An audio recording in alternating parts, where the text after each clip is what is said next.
First of all, I want to let everybody online know that this is the 50, we're going into the 50th year for ROCLA's existence, part of Metro Justice in Rochester.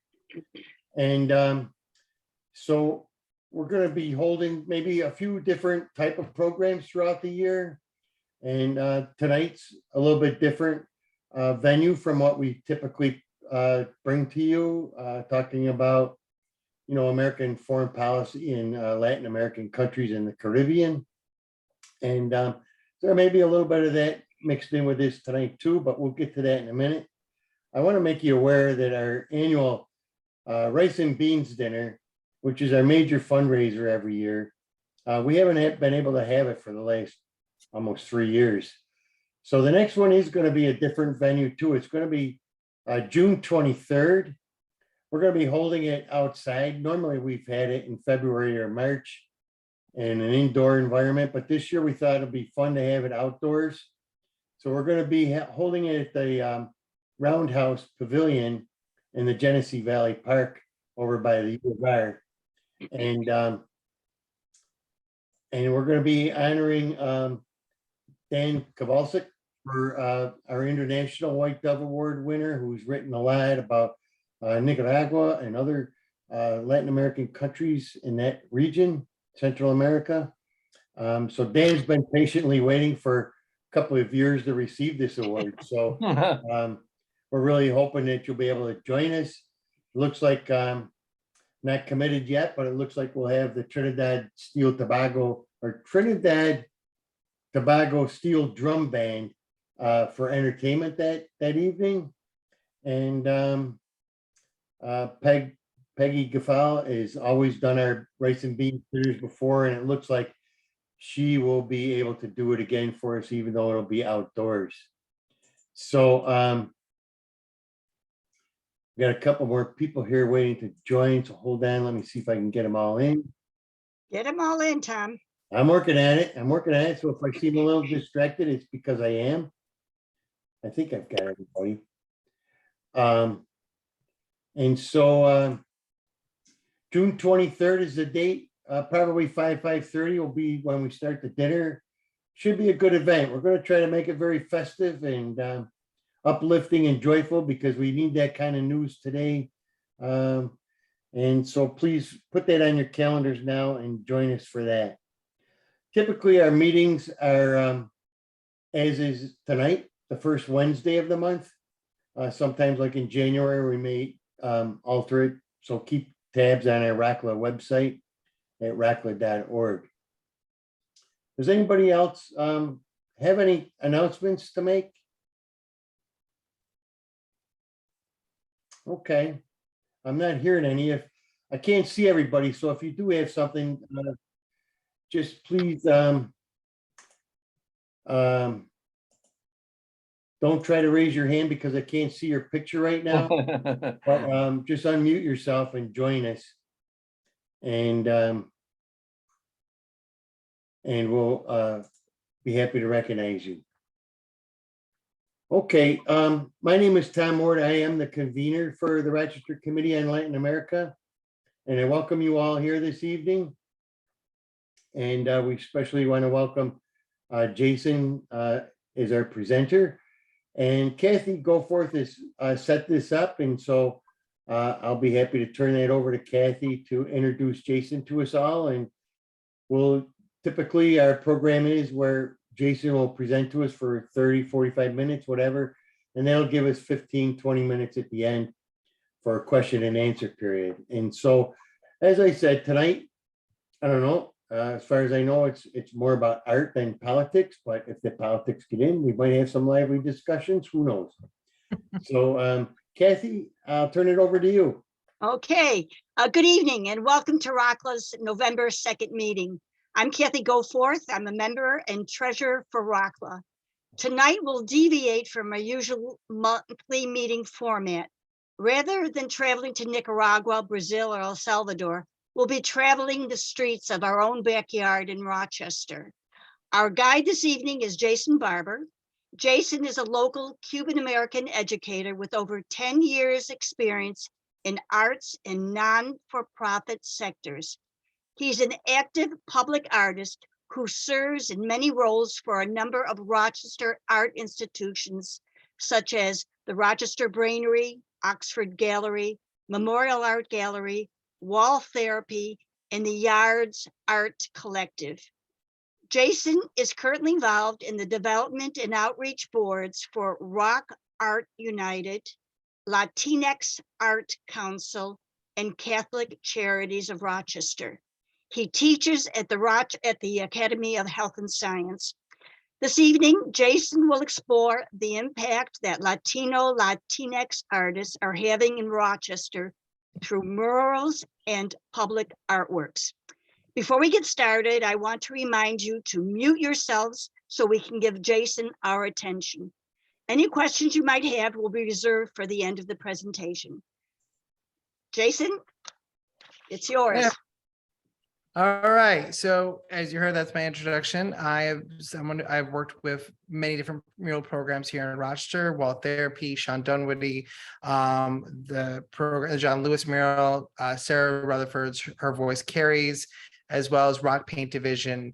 And I think that's it at this moment. So I want to kind of explore how Latino artists and Latinx artists have played roles in both the kind of creation of street art and graffiti art here in Rochester, to the formation of Wall Therapy, and then the artists we brought in through Wall Therapy and different mural programs, and then the impact that Wall Therapy has had on young local artists, specifically kids in high school and kids now that are transitioning from high school to college and who have caught the bug of creating street art and large public mural art here in Rochester, and who happen to be Latinos and proud Latinx and Latino members. So let's start off at the very beginning. See if I can be able to try. Let's start off with the OGs, as I call them, the original gangsters, the guys who shaped the program here in Rochester. If you've ever been able to travel down Clinton Ave here in Rochester, you notice a very distinct style of graffiti and street art. Actually, I don't even want to say the word graffiti anymore because the proper word is now styled writing. And that's what people are calling it, because graffiti kind of has a negative connotation. So the styled artists, many of them have been doing this work for the last almost 40 years.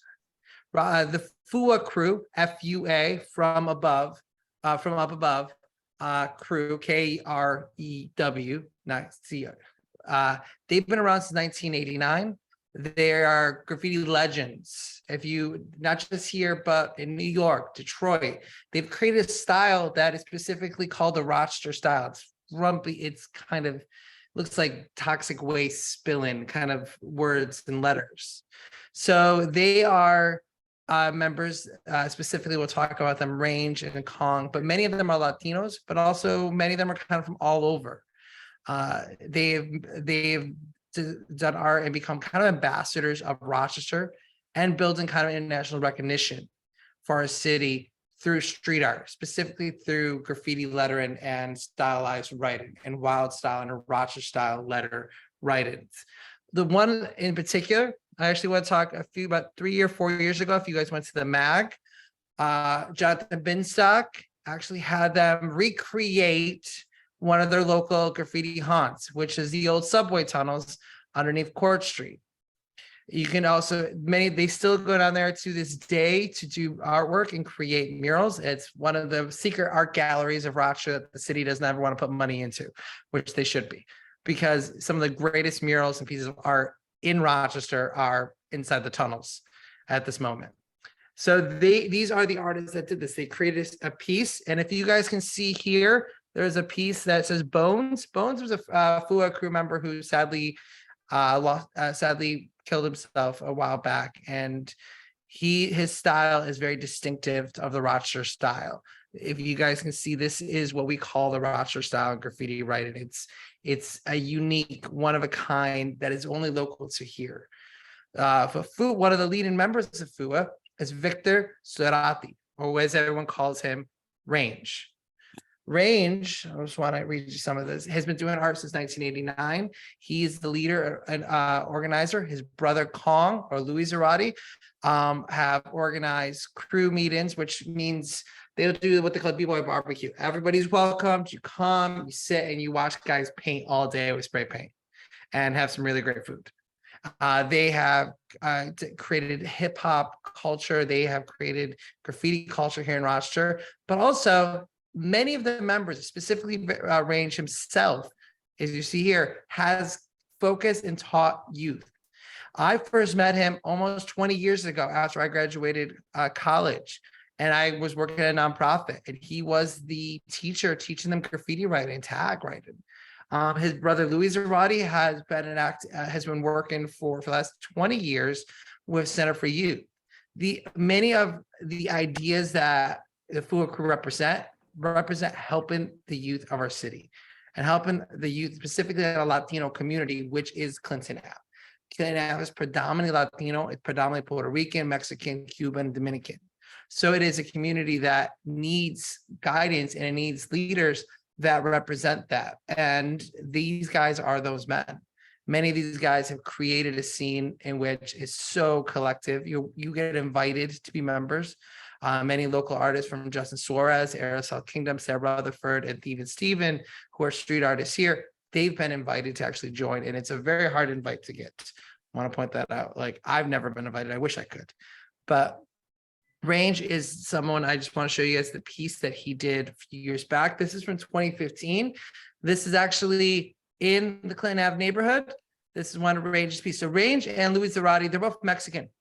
They're from Mexico. Like, they came here when they were kids and they've settled here, and Rochester's become their home. But Mexico is never far from their art.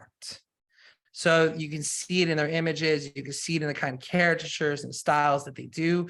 This is a classic, what they call wild style graffiti. This is old school 1980s, 70s kind of graffiti writing and tags. But, you know, they're playing it with fun characters, with luchadores and, you know, like Speedy Gonzalez and Piñata characters in his art. So this is La Lucha Siempre, like the simple struggle, that's what they call it. So it is, Range is like, you can just see that style, and it's always evolving, it's always changing for him and for Calm. See if I have this. Oh, so a while back, I'll show you this video. I don't know if you guys are able to play it. This Eric Lehman, who is one of the head curators for Wall Therapy, he did the 40th anniversary at the Joy Gallery. And this is about, I think, 25 to artists, 25 almost to 30 different artists over 40 years of history. Everything from skateboard decks to prints to stuff they've stylized, even to toys that they've painted little designs on with markers. So this is one of the cool things that I love showing, is it is a huge community. And Range and Louis and Kong and Snow and Bile, they've all created, and I don't sound like making up names, but they've created a scene that is very welcoming to everyone. And you just see it in the art. And a lot of these pieces, I want to point out, they're ephemeral. They don't last. If you see pictures of them, it's probably because they're gone now. They disappear. So it's just, this is a good video. I don't want to kind of make you guys see all of it, but let's talk about how this, I mentioned Eric Lehman. Eric Lehman is the curator of Wall Therapy. Also, Ian Wilson. Ian Wilson grew up in the Bronx. He is a teleradiologist, and his inspiration was to take the street art that he grew up in, street art that he saw. His brother was a writer, and in the artists that he knew as a kid, and said, hey, Rochester has all these bare walls. This is in 2009, 2010. And he said, I want to do something different in this city. I want to create an impact in this city through art. I want to give our walls therapy, and I want to give the city a form of therapy through mural art and street art. And that's what he did. He reached out to FUA Crew. He reached out to world renowned artists, and you had chances that you saw FUA Crew working with the creators of graffiti art, Days, Chris Ellis, who's one of the kids in the 1970s that was bombing trains down in New York City in the Bronx. So for him, like, we've kind of created, like, Ian and Eric have been able to bring back like high-end artists to work with street artists. And they've created a way that all works within the communities. If you are able to go down Joseph Ave one of these days, you'll see this beautiful mural on this bodega that is done by Days, and it says Rochester Dreamin'. It's of Ian's daughter. And then on the other side, there's murals by FUA crew.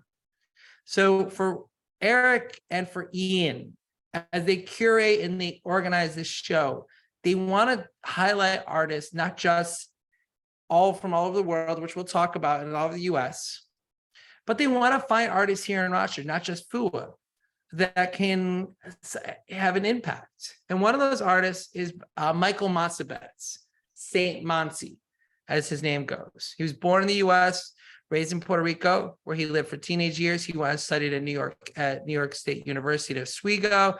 He received his MFA and his BFA. He's exhibited works in New York, Oregon, New Jersey, California, San Francisco recently, Washington State, Texas, and Canada, along with participating in the Sweet Meat Collaborative. Now, Sweet Meat Collaborative was a collaborative that was formed by Monsi, Justin Suarez, who we'll be talking about in a little bit, Sarah Rutherford, who has now created Her Voice Carries, and also one of the founding members of the Yards Art Collective, which is one of the longest growing art collectives here in Rochester, and what is constantly moving and shaking, and Eric Lehman and Leah Rizzo. They formed a little group called the Sweet Meat Collective, started doing their shows in the Hungerford back in the day, and now out of it birthed St. Monsi's his own career, which he has is now a gallery in El Paso. Justin Suarez his own career, Sarah Rutherford. They've all kind of grown and changed because of this little collaborative. Wall Therapy, Monsi did about 2 murals for them for Wall Therapy. Actually, 2 of them are gone now. One was vandalized and one was just covered up recently. But you can see his work at the Rochester Brainery and at Radio Social.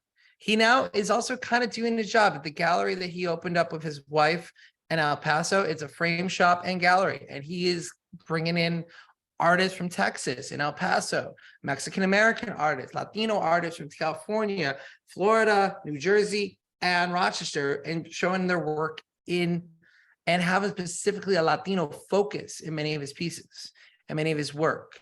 His work is kind of separate. His work is very geometric and kind of abstract. This is the piece that he did in the South Wedge, which is still there, that piece. Actually, these are apartments. People very much want to buy these apartments just because of this mural. I wish I don't have his other pieces, but another artist that was highlighted is an artist by La Morena. She's a Chicano artist from Arizona. She's currently kind of doing the same thing.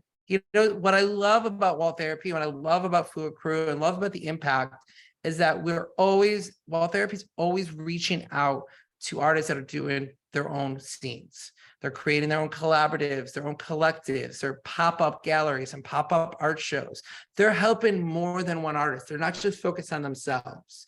And La Morena, Lucinda, is one of those women. She's a single mother of 3. She's raised her kids in Phoenix her whole life. She's lived on the streets, but she's also created art that is amazing and focused in Latino and Mexican American and Chicano culture. She's popped up her work, and she's actually kind of been growing recently. She actually had a piece, I think for Nike. She did a little ad for them, actually wore Nikes and did like a mural for them. This is actually the piece that she did over here on East Main Street. If you guys ever drive by it, it's pretty easy to see. This is Latino and Chicano culture in just this is an image of her own daughter, who's now a teenager. It's crazy to think that was 5 years ago. But she wanted to create that story. She wanted to tell this story, she her daughter, and this image is kind of like Latino witchcraft, santerias, kind of in her work. Another artist that I want to talk about is Sean Lugo. Sean Lugo is a Cuban American artist, and he does a little something different. He does wheat paste. Wheat paste is a technique that is very ephemeral. It doesn't last long. This one is completely gone. So he'll cut stuff out of stickers, kind of print them out, design them, color them. Sometimes he'll hand paint. Like this one, he hand painted all the animals, but he printed these out over like a Xerox printer on a kind of like wallpaper substance. And he likes to represent the duality of both being Latino and American, that kind of sacrifice that Latinos have to do to assimilate in America, to have a voice here. And he uses through masks, there's stereotype perceptions. He just recently did a show in his hometown of New Jersey, in which near Union City, which is predominantly a strong Cuban community in Union City. He depicted the kind of life of a Cuban American kid, having a mateva in the hand, going to the bodega, having a Cuban sandwich. But he had it through these weird creatures with like the, stuffed animal heads. And so he wanted to kind of show the day-to-day life of the Cuban Americans. Him and his wife have organized a mural festival called Savage Habit. And they've also done the same thing Wall Therapy does. They've brought more mural artists to Union City, to parts of New Jersey that just don't get that art. They're the ones organizing this stuff. And I love it. Now, another local artist who I like to joke, I'm more Cuban than him, but we both are the whitest Cubans in the room, is Justin Suarez. Justin Suarez is an amazing artist. Are you guys able to see this? Let me move this so I can see. So Justin Suarez was born upstate New York, just outside of Albany. His style has changed so much since he's done this. This is some of his most recent freehand stuff. Before, when I first met him, he was just doing stencils. He was spray painting over stencils. Give me a second. I have one of his stencil pieces here. If you guys can see that. He would cut this out of paper, and then he would stencil the design over it, like layer by layer by layer with spray paint. It's a platypus. He thought I'm a platypus. I don't know. That's just Justin for you. But he's been doing this for 20 years. He started here when he first came to Rochester for college. He became part of the Sweet Meat Collaborative, and then his work grew. In 2015, he helped co-found with Sarah Rutherford the Roc Paint Division. And the Roc Paint Division is an amazing program with the Rochester Youth Mural Program, which they teach students how to do murals, how to do stencils, how to do grid in, and how to create the work this large work. And many of these artists are continually doing this. They're constantly getting commissions. They're being asked to go to festivals. They're doing artwork for Wall Therapy. They're doing artwork for the city, like separate from this organization. So many of my students, even today, I presented some of the murals from Roc Paint Division to my students this week, and they've all seen it. This is stuff they see every day in the rec centers or in the basketball courts around their schools. Or so they're living that art. They're actually experiencing the art that Justin teaches these students to do. I think it's now in the 7th year, and they've had 50 different students go through the program. And he's had a huge impact. This is his most recent mural that he did in Niagara Falls for the National Underground Railroad Museum. Let's see if I can, let me get over here. This is a piece he did in 2020 in South Bend, Indiana. South Bend, Indiana. So his work often involves nature. He, growing up in a farm outside of Albany, he was always surrounded by nature. So he loves creating kind of elements of nature in all of his art. And you can kind of just see it there. Like you see, the work, he wants these characters to move and have these, this capture and stuff.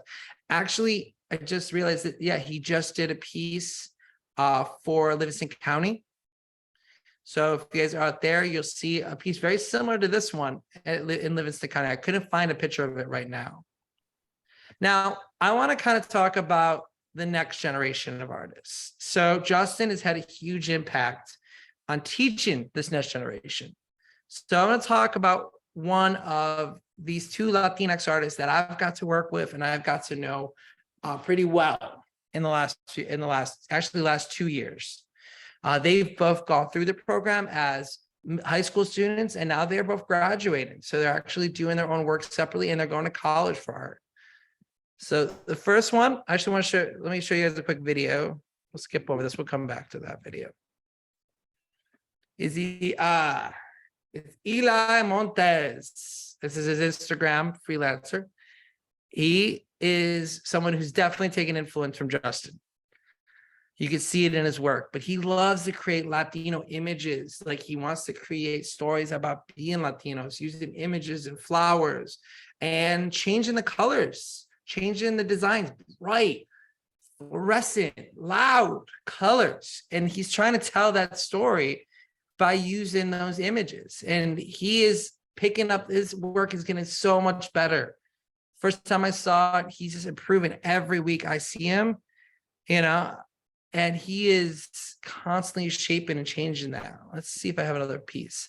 This is actually the mural he did for Roc Paint Division.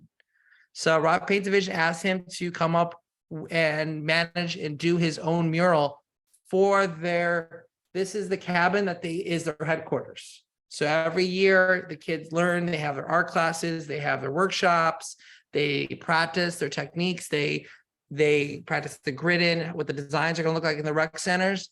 And they also have guest speakers. I've been one of them in the past.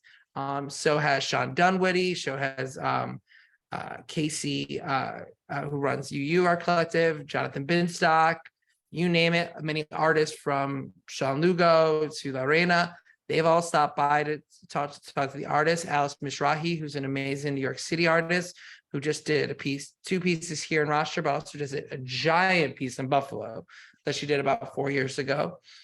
She's come and taught them. She's actually come and done workshops, stayed a whole week and did a mural with them. And this is one of Eli's pieces that he did while she was there. You can see that. Another artist that I love to talk about, Francesca Diaz. This girl is going places. Like, I swear she's going places. She is changing up so much stuff right now. Like, this is a piece that she just did for a Roc Paint Division show. And she's not even she just graduated this year from high school. And her work is amazing. This is the digital piece that she did over here. This is all through the computer, digital like rendering. And I love it. It looks like a collage. It looks like it's hand painted, but it's not. This is pieces that both Eli and Francesca designed for Peculiar Pavements. Now, Peculiar Pavements is kind of an offshoot of Roc Paint Division. Brittany Williams is the head of it. Brittany Williams is someone I went to high school with. She's an amazing artist. And in her own right, her pieces, you can see off of Joseph Ave. She just did one in the Susan B. Anthony neighborhood about the women of Gee's knees and the blanket designs. It's beautiful. It's right next to Frederick Douglass, Susan B. Anthony statue, and it's become such a symbol of the neighborhood there. So it's just so great to see that. But this is their two most recent designs. And trust me, all of my students in the city school district love these murals. This is like their favorite part of the basketball courts. So I'm going to show you a quick video that has them in it. The program is called Peculiar Asphalt. It's the City of Rochester mural arts program. Instead of us painting on walls, we paint on basketball courts. It's been an idea that I had for some years. We got our first 2 courts done, and it's been great feedback that we got so far. It's been a good experience. So I wanted to really make sure the youth have some involvement. It's easy for me to just say, hey, here's what we're going to do, but instead give them the direction of what we're going to do. And they received it very well. We do a little collaboration in the beginning and do drawings of the court and designs. And so we see which one is good. It's a little hard in the beginning because they're used to doing mural style, like either portraits or animal.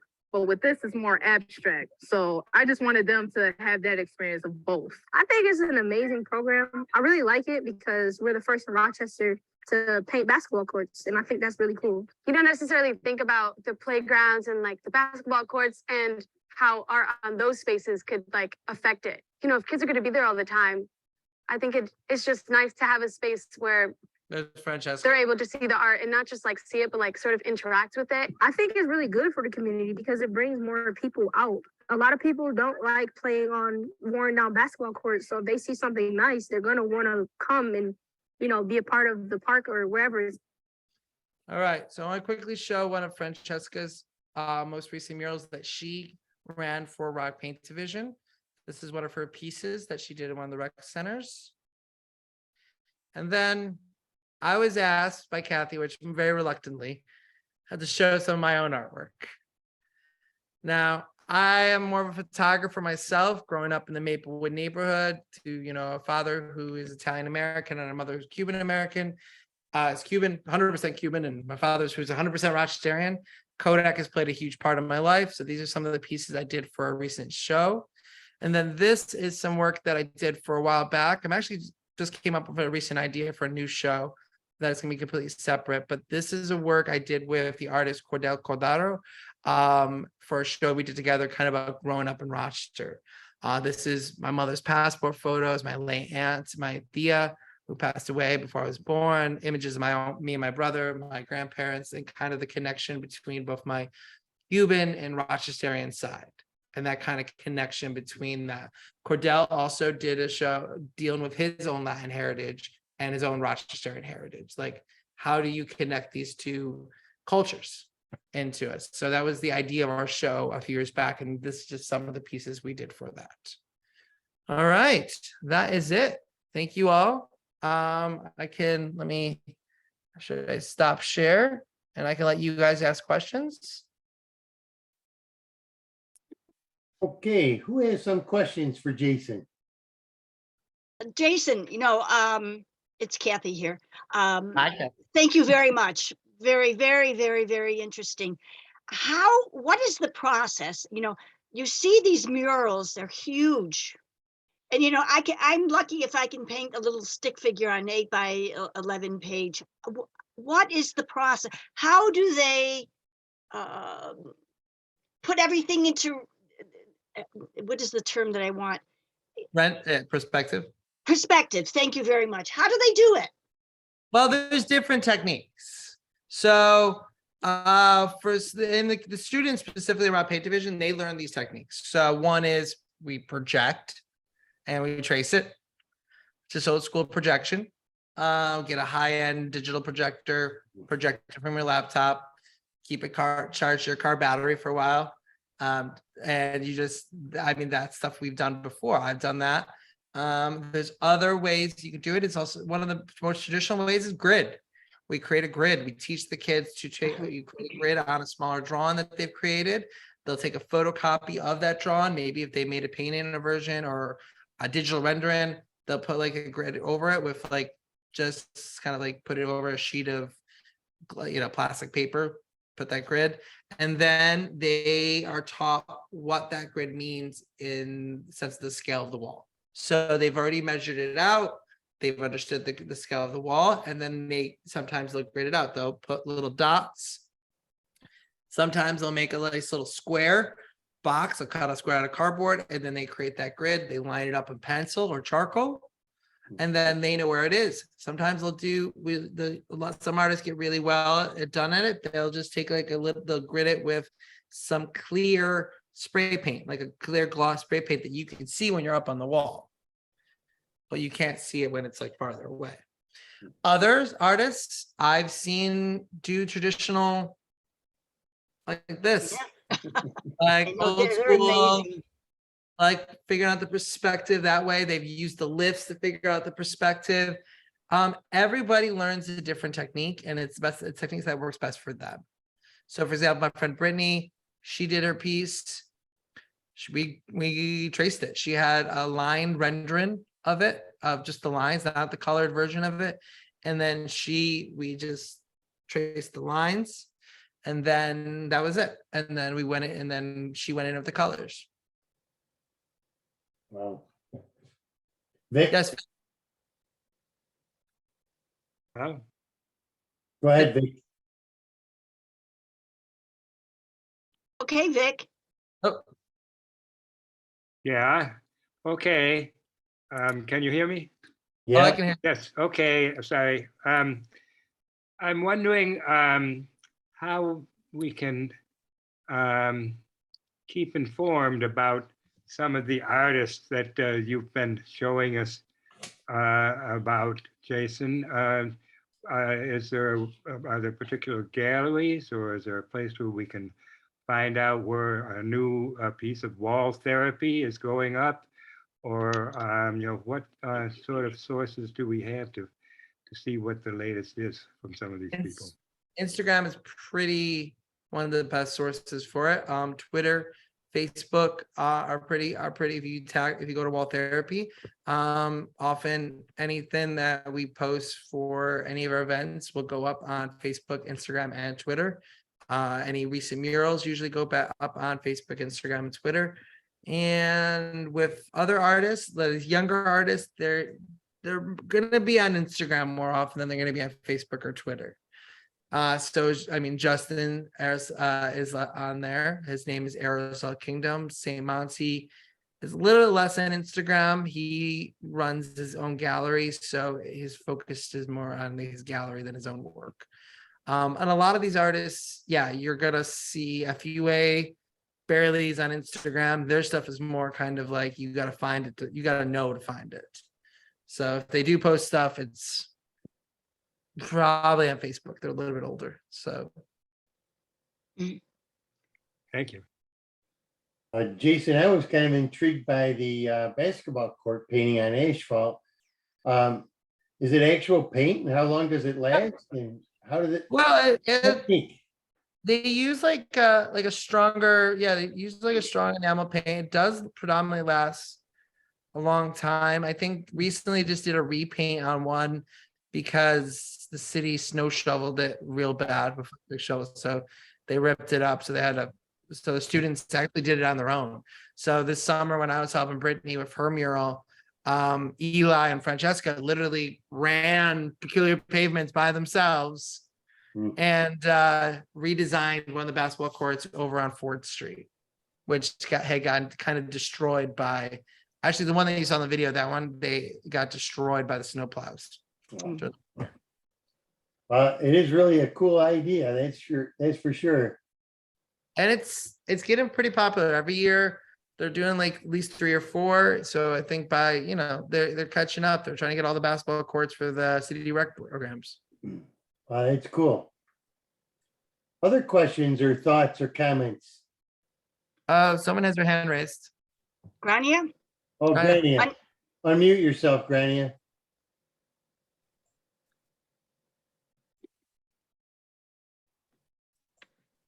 All right. Thank you, Jason. I found that totally fascinating. I lived in New York City for a while and I lived in Queens, and there was a lot of graffiti art there. But learning a little bit about the backgrounds of the people who are doing it was really interesting too.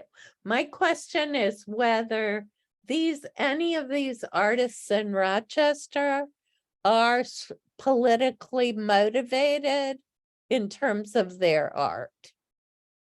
I think it's a unique question to ask because many of them will like to stay apolitical when it comes to art. You don't need a message to get your stuff through because it often gets changed.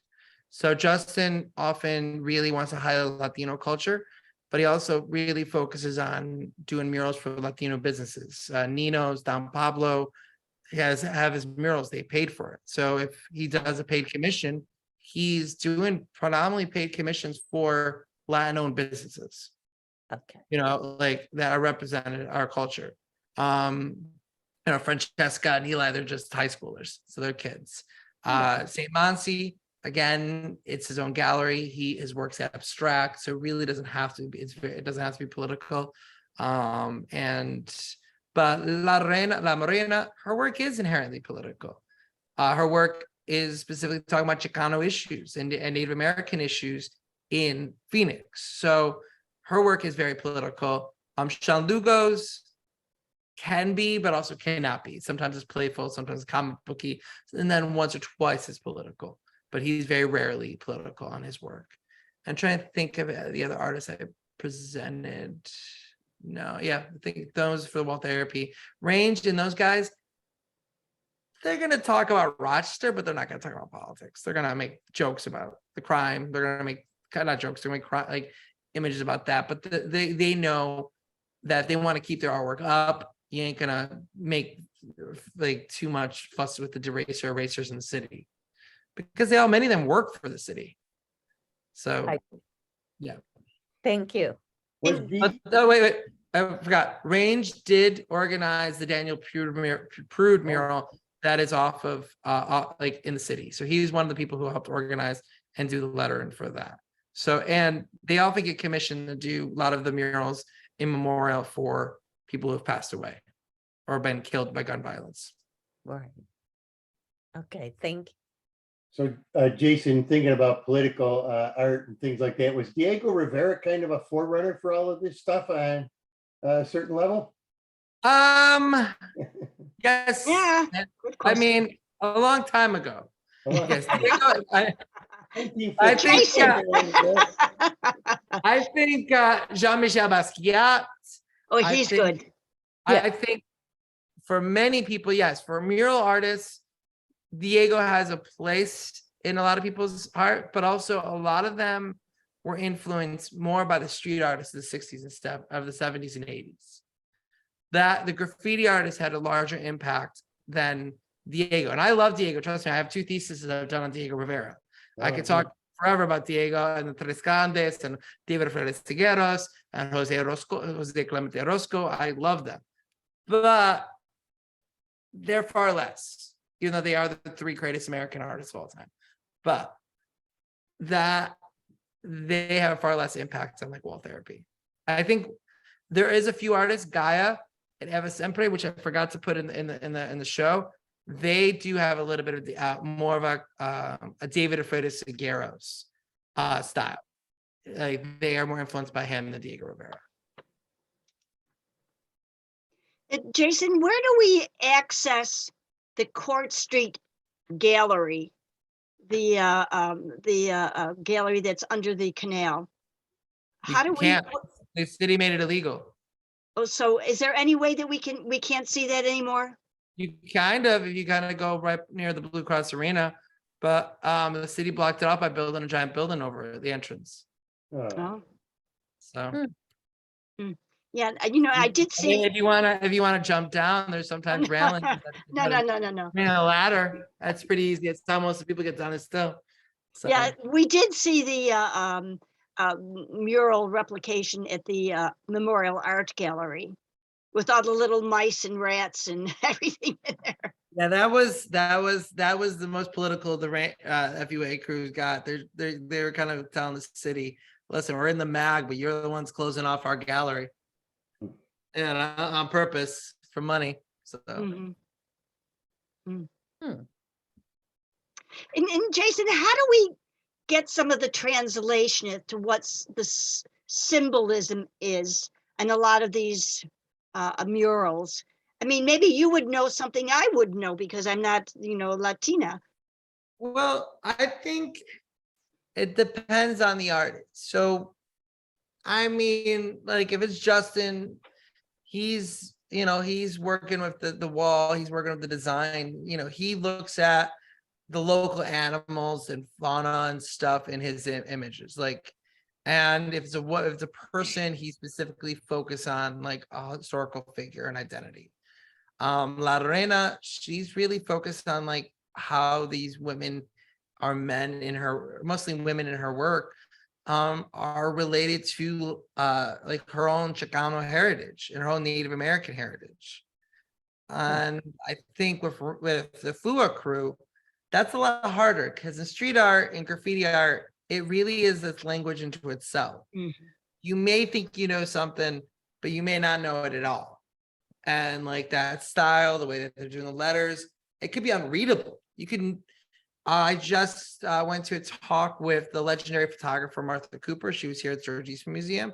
She is the mother of street art photography and graffiti photography. I mean, graffiti artists, I've seen range, I've seen Justin bring books to her in nerdom, because this woman has like chronicled some of the greatest artists of the last 40 years. Even John Basquiat, Keith Haring, all the street artists of the 70s and 80s that changed the whole, really have created the largest art like a movement in the last 100 years has happened because of like 20 different teenagers in New York City and Philadelphia. They've created something that's changed the whole world now. You can't go anywhere without street art or graffiti art anywhere in any city because of these kids. And this woman was one of the women who chronicled it. And she's even said, after almost 40 years of taking photos of this, she still doesn't know what half the words mean on some of these artwork, especially when it comes to graffiti and styled letters. That's on the determination of the artist. They get to decide. Any more questions? Yeah. I have one more. Jason, well, first of all, thank you for the presentation. It was really interesting. And as a teacher myself, I would like to hear a little bit more of the teaching process. So is it connected to in any way with the public education system here in the city? Is it completely outside of their umbrella? Is it only for the underprivileged kids? How long do they stay with you? I would like to hear a little bit more how the educational process happens, if that makes sense. So I am only a volunteer with this program, but from what I know from Justin and Brittany and Sarah, who run the program, is ideally the kids they apply for the program, they have to go to Rochester City School or charter school. They can go to a private school, but they do have to live in the city limits. So we've had kids that have gone there who go to Harley or Allendale, but they do live in the city. The grade point average is important. They are paid around $10 to $15. It depends. Sometimes it's a pretty good amount of money an hour based on what they do. It's after school. All their work is. So it's usually like 2 to 3 hours after school. And on the weekends, the program starts around January and ends around March or May. And then the work is often displayed at a local gallery for one weekend. So the parents and kids get to come. The work is not sold at that gallery because it's really a way for the kids to kind of like experience the gallery world. They set up the show, they create the show, they coordinate the show, they develop like what the show looks like and where the pieces are going to be. So that is teaching them that skill. And then that is like their final lesson. During the pandemic, they weren't allowed to do a gallery show. Like they did one this year, but they did. So they made a coloring book, which I have a bunch of copies because they sell hundreds and hundreds of copies. So they gave that coloring book out to teachers all across the city schools, and they got to have these awesome coloring books that the students got to use to create work. And of course, it has a cost. I'm wondering because paint is not cheap. Yes, So that is budgeted by the city rec program. So this is through the city and Rochester Parks and Recs Department. They budget it every year. Now, the paint is sometimes saved, sometimes it's donated. There are programs like Golden Paint, which is an amazing paint company in New Berlin, New York, that will donate sometimes mural paint to different programs and nonprofits. And they have donated some of it's the artist's own paint, but then also some of it's budgeted. So they know that this is going to take this many spray cans, this is going to take this many golden paint cans. So they try to create, and then they also save it. They do save the paint. They have in the cabinets like a whole room full of paint. So the kids are, that's where it's budgeted. So everything is based off the budget that Justin or Brittany make for their either procure pavements or for Roc Paint Division. You know, Jason, we have some guests on our website tonight or on our program. And I want to make sure that they feel welcome to just chip in and ask any questions. You don't have to. Oh, I don't care. I love it. I don't want them to think that all us old people are the only ones asking questions. I want to make sure that our guests feel like you're part of our talk tonight too. And feel free, you know, any of you to just, if you have a question, unmute yourself and ask Jason.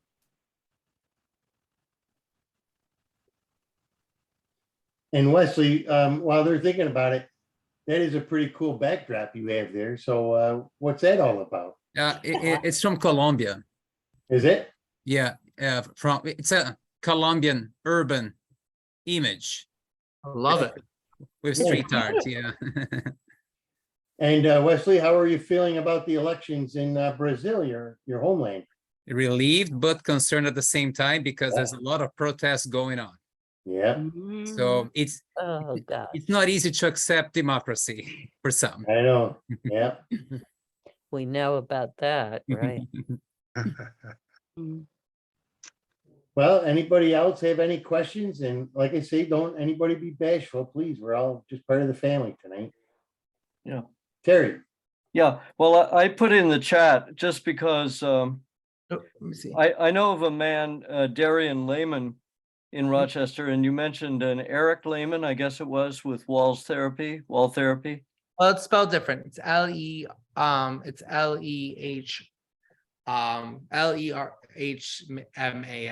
Layman. Oh, okay. Yeah, Sorry.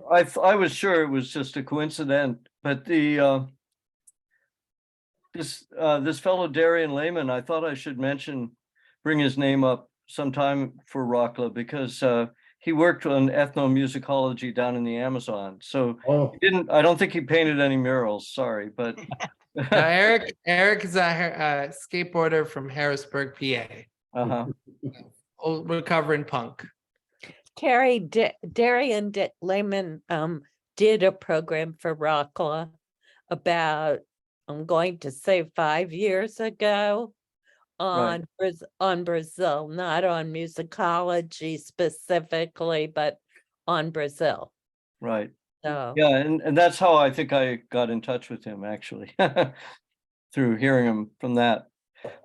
But my other question was, I just wondered, you know, the tradition in Mexico, for instance, there was a great period of murals as a government education project for the, you know, Mexican people, you know, Diego Rivera and things like that. I saw a picture of Frida Kahlo in your video about wall therapy.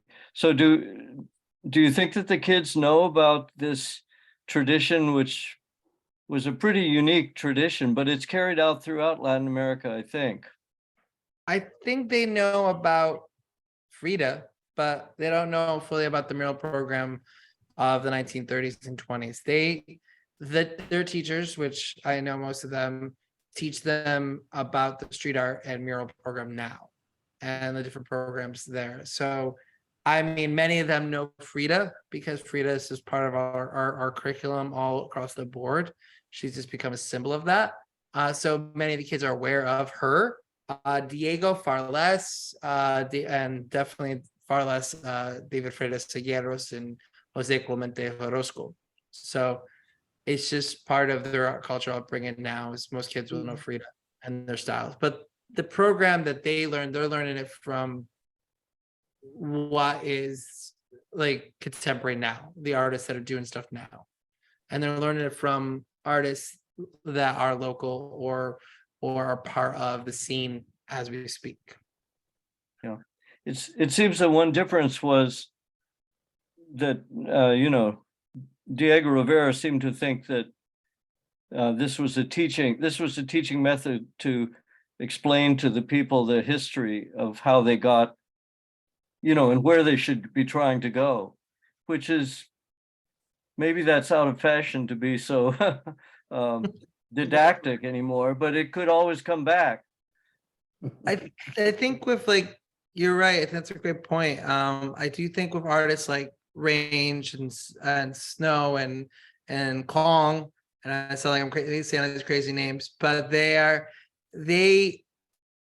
and like Justin Suarez and La Morena and Lucinda, they really focus on the idea of we don't have to tell the story of who we are, we just have to teach the next generation.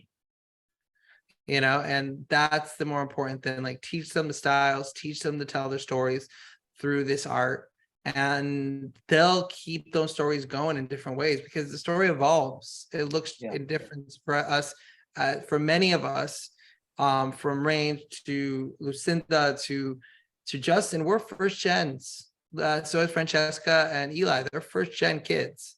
So we're born here, but we're also Latino. So what does that look like? We know our history, we know our heritage, but we're also told that we're American. So what is something that like you can kind of see it in Eli and Francesca's work, like they want the tropical, they want our nature, our kind of connection to the earth, connection to these colors. I think these kids are very aware of their cultural identity and their names, and it's in their work so much. And I think for the younger generation, they're actually influenced in artists like Justin and to do more about their own heritage, to understand stuff more about their heritage. So that's just my opinion. I don't know. I try to get a quote from Justin, but he's too busy this week. So. Well, Jason, it's been a real joy to have you with us tonight. You're very well versed in the art, and would love to hear more down the road and find out what's going on around the city of Rochester. Is there a website or something or an email? Yeah, I can. Let me give you a second. I'll just send you. I'll put it in the chat right now for you. Throw it in the chat. Here. And Kathy, thank you to you for setting this up. It's like I say, a little departure from our usual venue, but it's been kind of uplifting and kind of fun to explore this topic tonight. So thank you, Kathy. Well, you're welcome. When I first met Jason, I was impressed with him, and he's a very nice young man, and he's in the community. He's all over the place. He's all over the place. So, but thank you so much, Jason. Thank you. You're welcome. Okay, so Jason shared with us the website. I just put the wall therapy chat, and it's that Eric. Well, I put it in the website. So if you guys want to look at wall therapy, 90% of the time the locations are on the website, so you guys can find the murals somewhere on that website. And I don't know if it's been updated recently with the newest murals, but it probably has. And also should have links to our Facebook, Twitter, and Instagram. Great. Thank you for the information. Thank you so much for everything, Jason. And thank you to everyone who's joined us tonight. We hope you'll come back and join us next month. Keep an eye on our website for future events, and if you want to get on our mailing list, just go to the ROCLA.org website and click on join our email list. So love to have you. Jason, thanks again so much. Kathy, thank you. And thank you all for joining. Thank you. Good night, everybody. Be well. Thank you. Bye. Have a good evening. Bye-bye.